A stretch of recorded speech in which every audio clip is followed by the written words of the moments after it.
After 30 minutes of complete technological dominance, Admiral Kate Morrison made the decision that would define humanity's relationship with the galaxy for centuries to come. She ordered Chief Petty Officer Lisa Chen to gradually release the neural cascade protocol and allow the Zephyrian ship to regain basic functionality.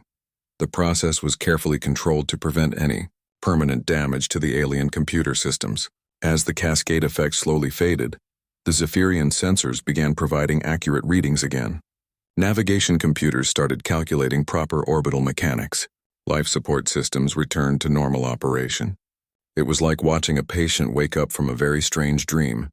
Commander Vexthal felt a mixture of relief and terror as his ship's systems came back online. The relief came from knowing that his crew would survive this encounter. The terror came from understanding that humanity had chosen to let them live rather than being unable to destroy them.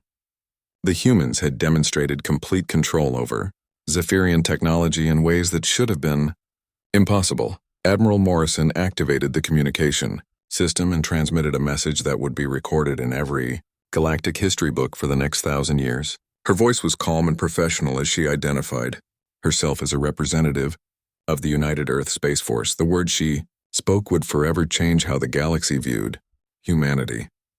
Morrison explained that the Zephyrian vessel had been disabled using non-lethal electronic countermeasures that could have been sustained indefinitely. She made it clear that the human fleet possessed the capability to destroy the scout ship effortlessly, but had chosen not to do so. This demonstration was intended as a diplomatic message rather than an act of war. The Admiral's statement was carefully worded to serve multiple purposes. It established that humanity now possessed military technology, superior to anything in the known galaxy. It demonstrated that humans preferred negotiation to violence when possible. Most importantly, it announced that the era of treating humanity as a primitive species was permanently over. Commander Vexthal responded with all the diplomatic training that 20 years of military service had provided. His voice shook slightly as he acknowledged Admiral Morrison's message and requested permission to report the encounter to Zephyrian High Command. He understood that this moment would require immediate attention from the highest levels of galactic leadership. Morrison granted permission for the report but added a warning that carried implications far beyond this single encounter. She informed the commander that humanity had spent 50 years studying galactic technology, tactics, and military doctrine. The neural cascade demonstration was merely the beginning of what human science had accomplished during those decades of careful preparation.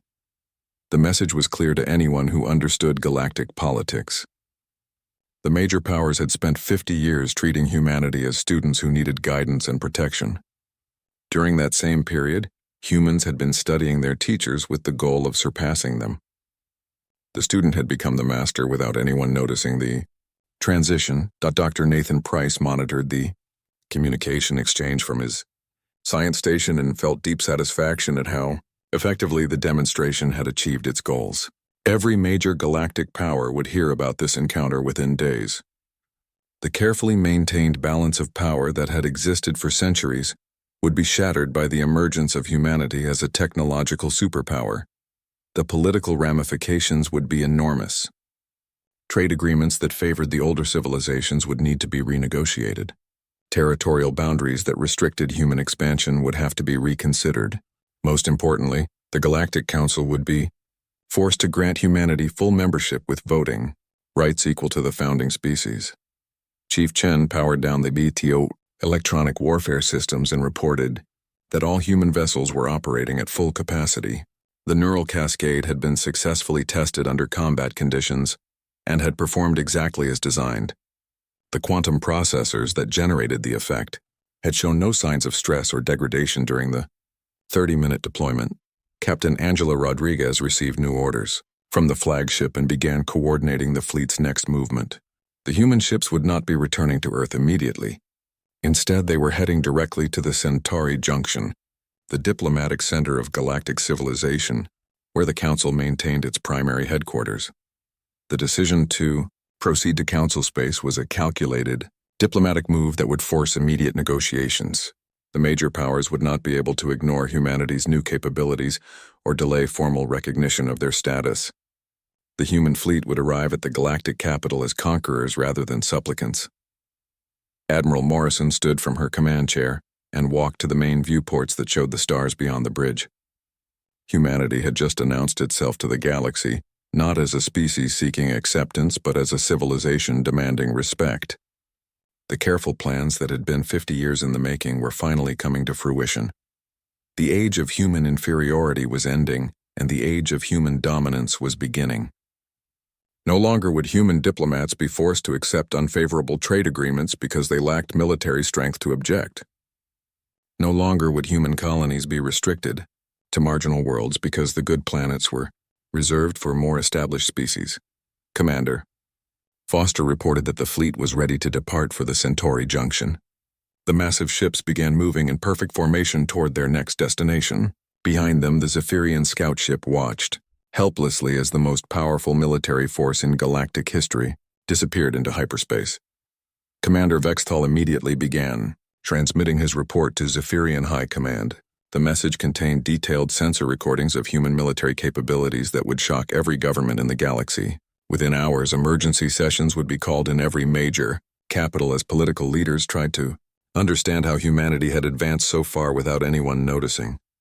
The human fleet continued its journey toward the galactic capital with the confidence that came from overwhelming technological superiority. Admiral Morrison had set in motion events that would reshape interstellar politics for generations. The galaxy was about to learn that underestimating human determination and ingenuity had been the greatest strategic mistake in recorded history. As the UES Defiance entered hyperspace, leading the most powerful fleet ever assembled, Admiral Morrison reflected on the long journey that had brought humanity to this moment. 50 years of careful planning, technological development, and strategic patience had culminated in a single demonstration that changed everything. The galaxy had treated humanity like children for half a century. Now those children had grown up, and they were coming home to demand their rightful place at the table. The age of human submission was over, and the age of human leadership was about to begin. The stars themselves seemed to welcome humanity's emergence as the newest and most powerful member of galactic civilization. Admiral Kate Morrison stood at the center of the UES Defiance's bridge and made a decision that would echo through galactic history for generations to come. The Zephyrian scout ship was completely helpless, its computer systems locked in the chaos of the neural cascade. She could have ordered its destruction with a single command. Instead, she chose to demonstrate the true scope of human power. Commander Ryan Foster received his orders and immediately began coordinating with the other ships in the fleet. The massive human vessels started moving with a precision that seemed impossible for ships of their size. Every captain had trained for this moment, and they executed their maneuvers with the flawless timing that came from months of preparation.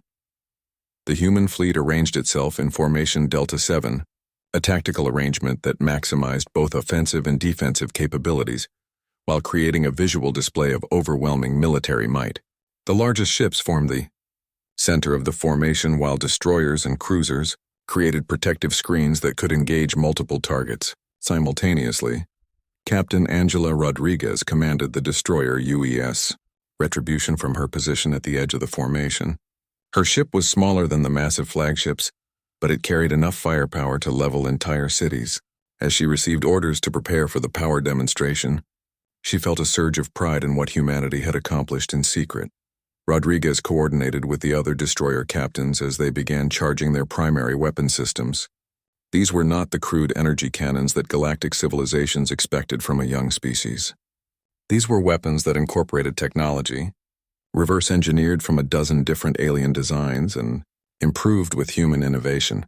The fusion reactors that powered the human ships began operating at levels that should have been impossible according to established galactic science. Each ship generated enough energy to supply an entire star system. Crystalline capacitor arrays that had been developed in secret laboratories stored massive amounts of power that could be released in devastating bursts.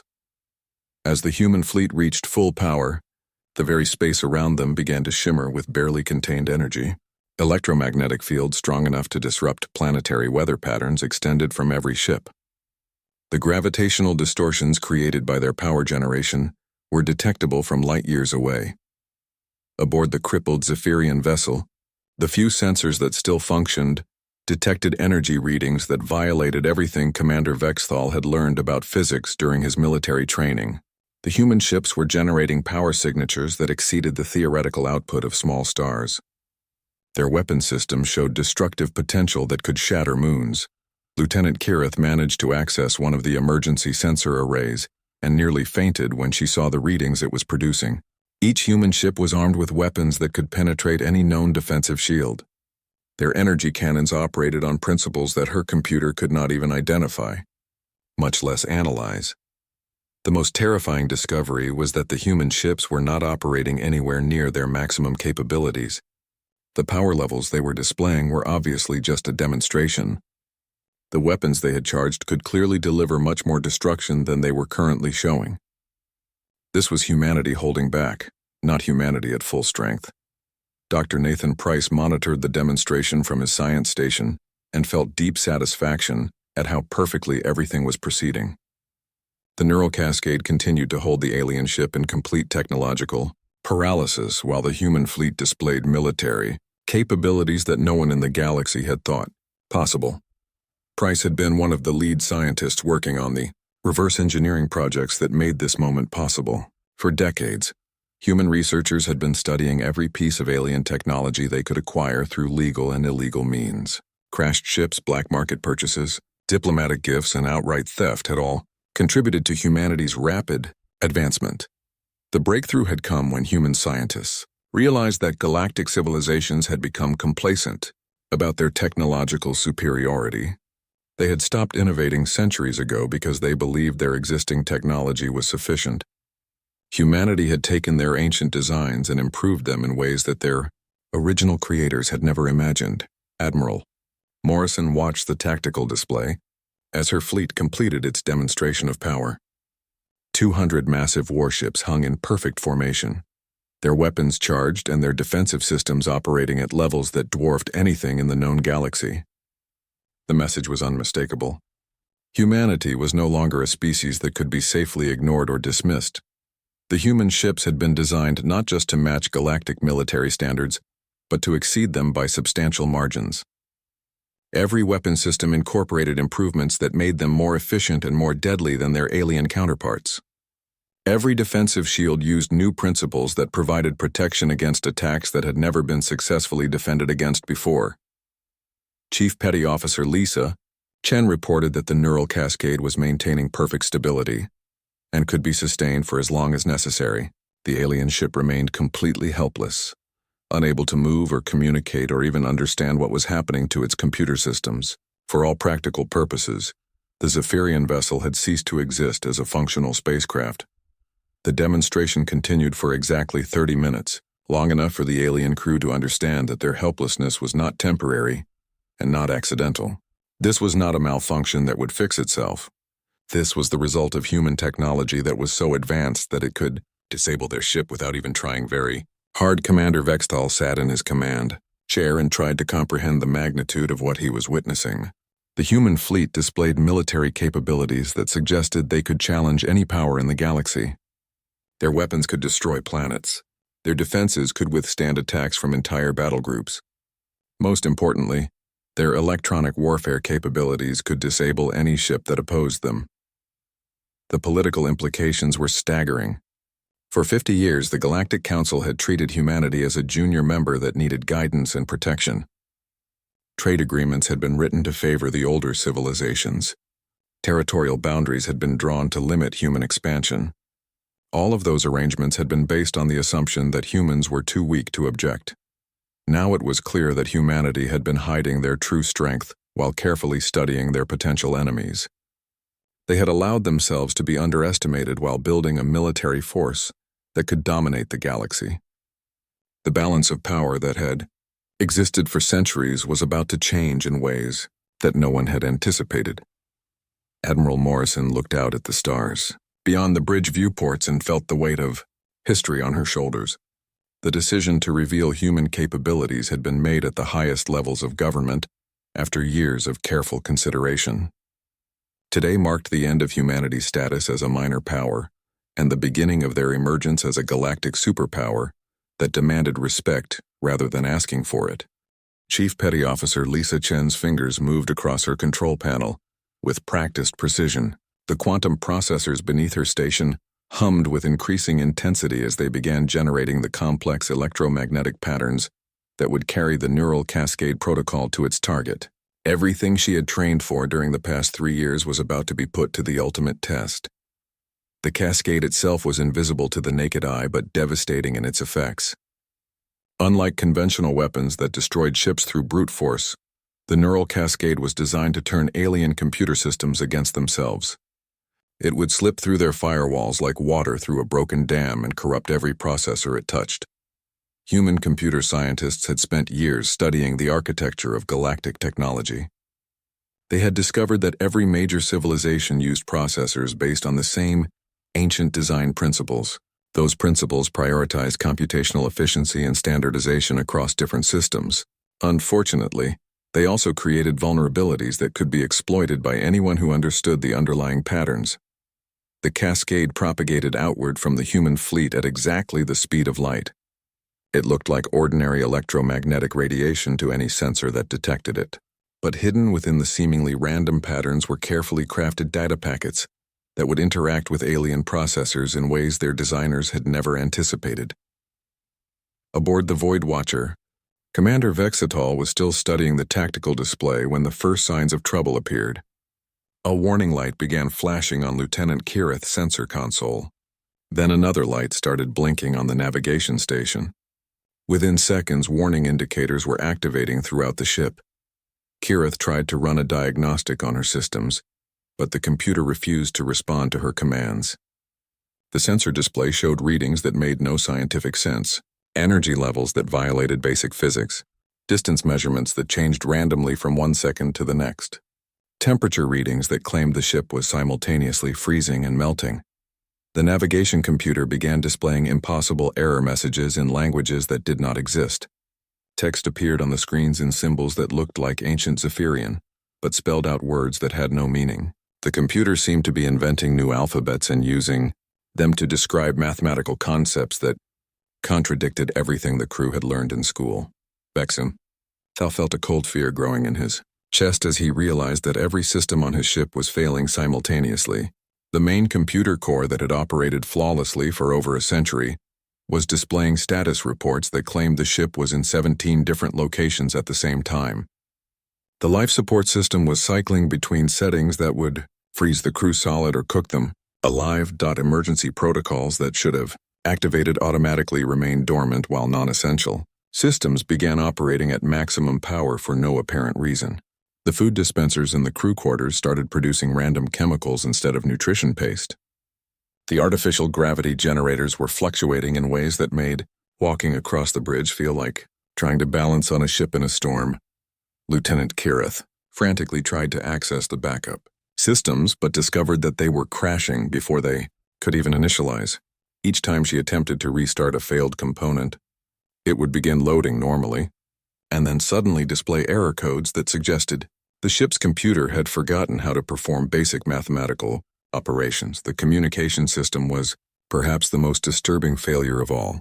When Kirith tried to send a distress signal, the transmitter began broadcasting what sounded like music composed entirely of random noise. The receiver started picking up signals that claimed to be coming from stars that had burned out millions of years ago. Vexthal attempted to access the ship's technical manuals through the computer interface, but found that all of the documentation had been replaced with poetry written in mathematical equations. The maintenance schedules now consisted of instructions for performing impossible repairs using tools that had never been invented. The worst part was that none of the failures made any sense from an engineering perspective. Computer systems did not just randomly forget how to operate. Processors did not spontaneously develop the ability to generate creative writing. Software did not decide to ignore the laws of physics and start reporting impossible measurements. Yet that was exactly what seemed to be happening throughout the ship.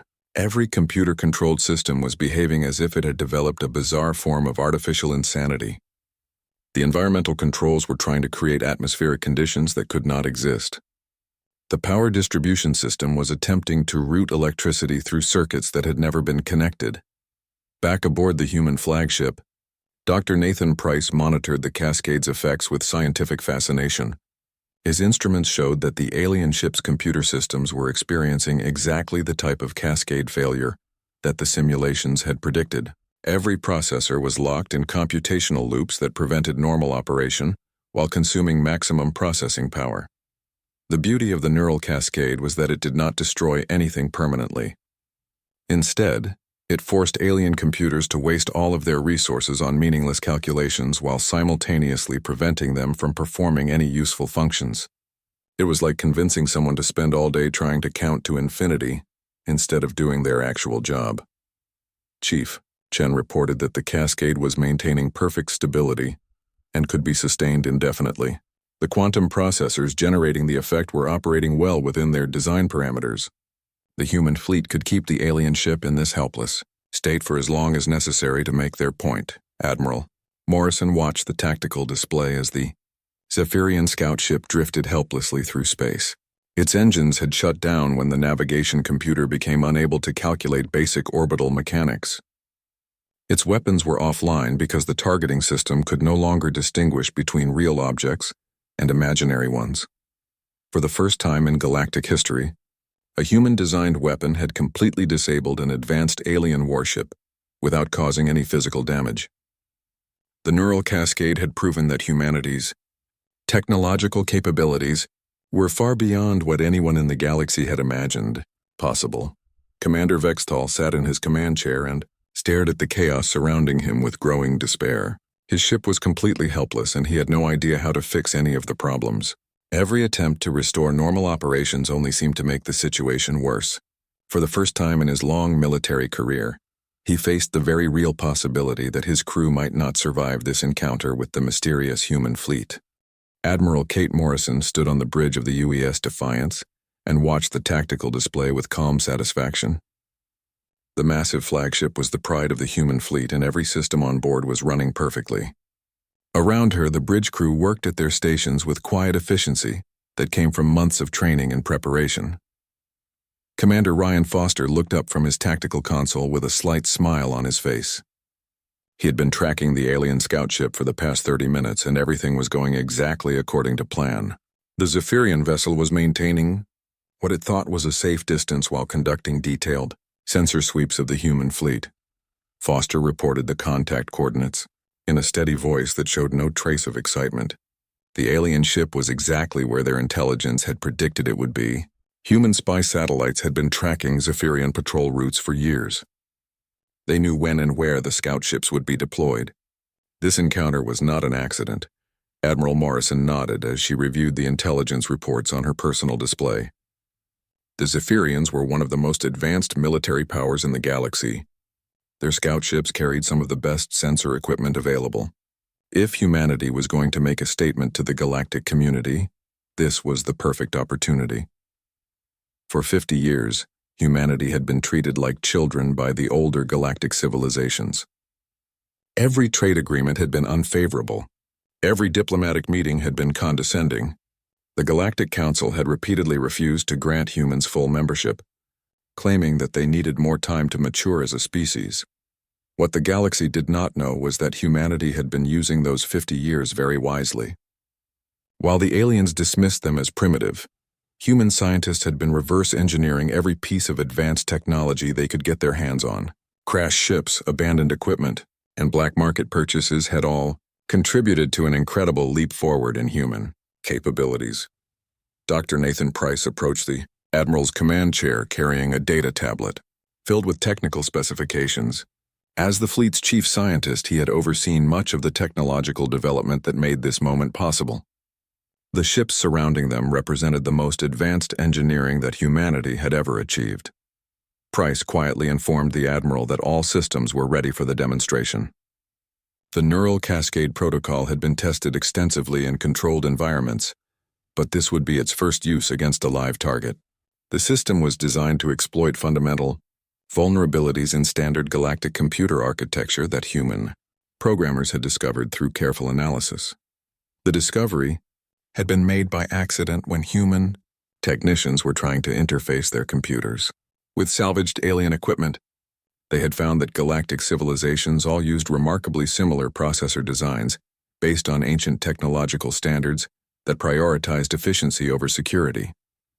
It was like finding that every lock in the galaxy used the same key. Morrison considered her options carefully. The decision she made in the next few minutes would determine how the galaxy viewed humanity for generations to come. She could order the fleet to withdraw and maintain the illusion that humans were still a minor power, or she could show the aliens exactly what 50 years of careful preparation had accomplished. The choice was easier than she had expected. Humanity had spent too long being underestimated and dismissed. Too many trade deals had been forced on them because the aliens thought they had no choice but to accept unfavorable terms.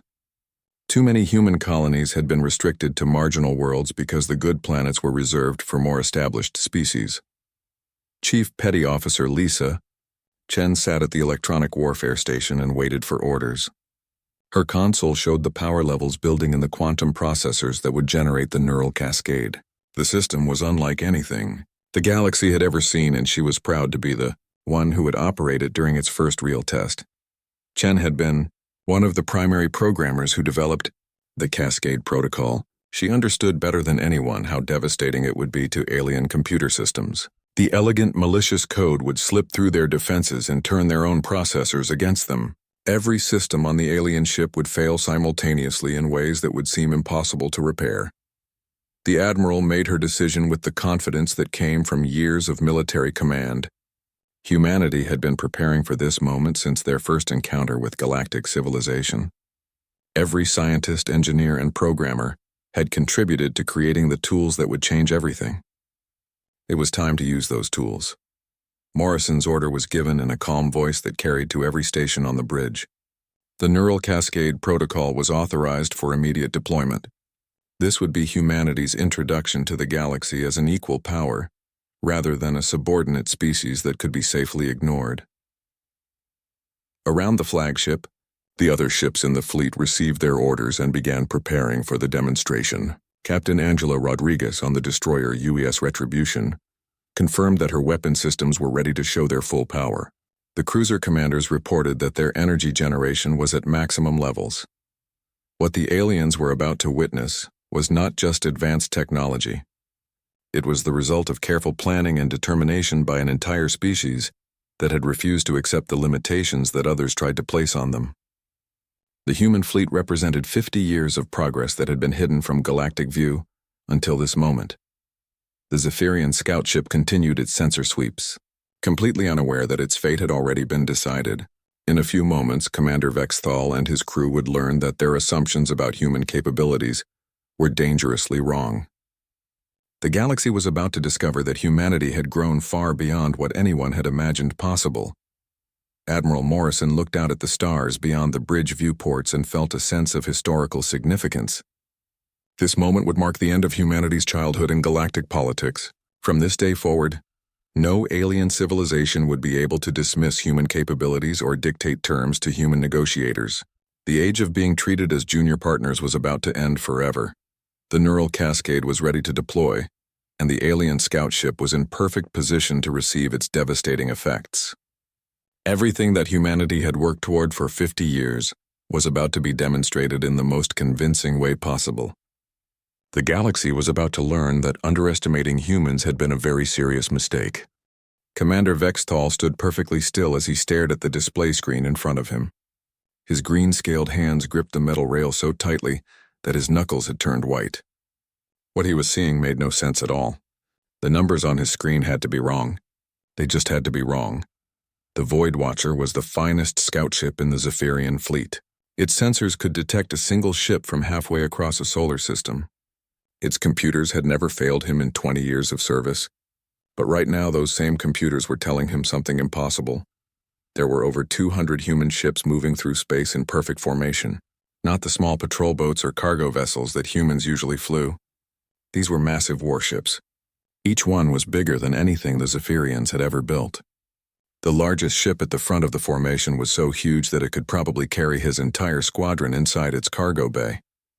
Lieutenant Kirith looked up from her station with worry in her large yellow eyes. She had been working the sensor controls for the past 10 minutes and her confusion was growing by the second. The energy readings coming from the human fleet were beyond anything in their database. Each ship was generating more power than a small space station. According to every report the Galactic Council had on file, humans were still a young species. They had only discovered faster than light travel 50 years ago. Their technology was supposed to be basic and primitive. They should not have been able to build ships like this. It was like watching a child suddenly perform advanced mathematics. Vexthal had spent most of his career studying primitive civilizations. He knew the patterns by heart. New species always started small. They built simple ships and made basic weapons. It took hundreds of years for them to develop anything truly advanced. But somehow the humans had skipped all of those steps.